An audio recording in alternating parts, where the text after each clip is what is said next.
श्री स्वामी चरित्र सारामृत अध्याय 18। श्री गणेशाय नमः। स्वामी सुताच्या गादीवरी कोण नेमावत अधिकारी, ऐसा प्रश्न सेवेकरी करिता ती समर्थाते।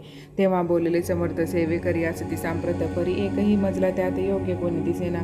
जेव्हा येईल आमच्या मानसी, त्या समयी मोर पंखासी, अधिकारी नेमू गादीसी, चिंता तुम्ही न करावी। मोर पाखरा समर्थ म्हणती, वेळोवेळा रात्रंदिन तोची चाळा मोठमोठ्याने ओरडती, आमची पाऱ्याची वीट जतन करावी नीट। वारंवार म्हणती समर्थ, काकूबाई लागोनी लपवून ठेवली विटेसी, ती दिले पाहिजे आम्हासी। याचा अर्थ कवनासी स्पष्ट काही कळेना।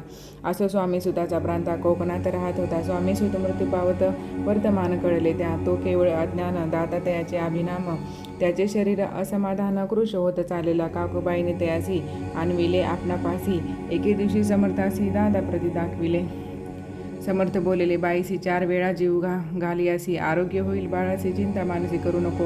त्याप्रमाणे बाई करिता दासी झाली आरोग्यता। समर्थासी कृपा होता रोग कोठे राहिलं, कोच गाव मोगलाईत, तेथे नानासाहेब भक्त, त्यांनी बांधिला श्रीचा मठ, द्रव्य बहुत खर्चिले।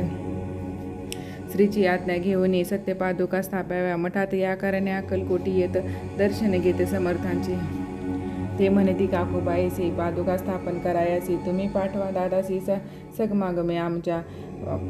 बाई म्हणे, तो अज्ञान तशातच शरीरी असमाधान, त्याची काळजी कोण घेईल, सत्य सांगा मज लागे। समर्थ व्रत ऐकून म्हणती, द्यावे पाठवून, बाळ आहे जरी अज्ञ तरी सांभाळू तयासी।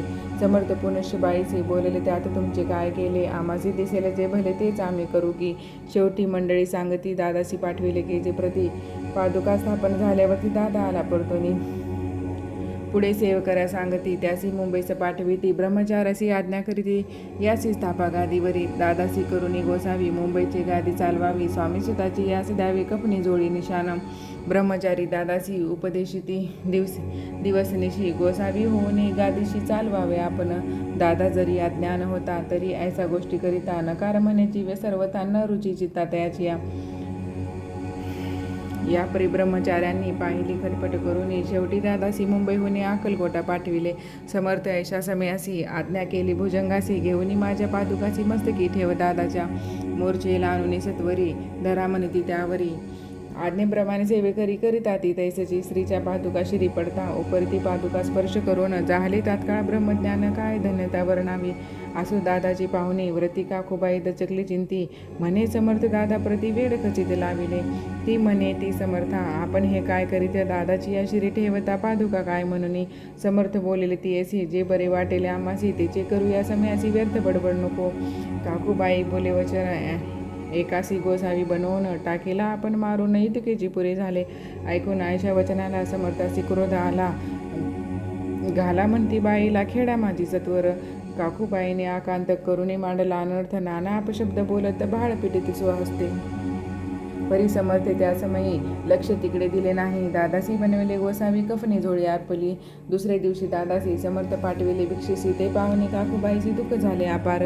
समर्थासी हसू आले, अधिकची कौतुक मांडिले, दादासी जवळ बोलाविले, काय सांगितले तयासी। अनुसया तुझी माता, तिजपाशी भिक्षा मागाता, अवश्य म्हणून तत्वता जननी जवळी पातला।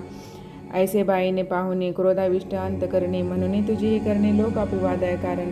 ऐकोनी मातेची उक्ती दादा तिज प्रति बोलती, आहे की सुखे तुच्छ गमती माते आजपासून। पुत्राचे ऐकून वचन उदास झाले तिचे मन, असो दादा गोसावी होऊन स्वामी भजनी रंगले। काही दिवस झाल्यावरी मग आले मुंबापुरी, स्वामी सुताच्या गादीवरी बसून संस्था चालवली। इति श्री स्वामी चरित्र सारामृत नाना प्राकृत कथा संमत सदा प्रेमळ परिसोत।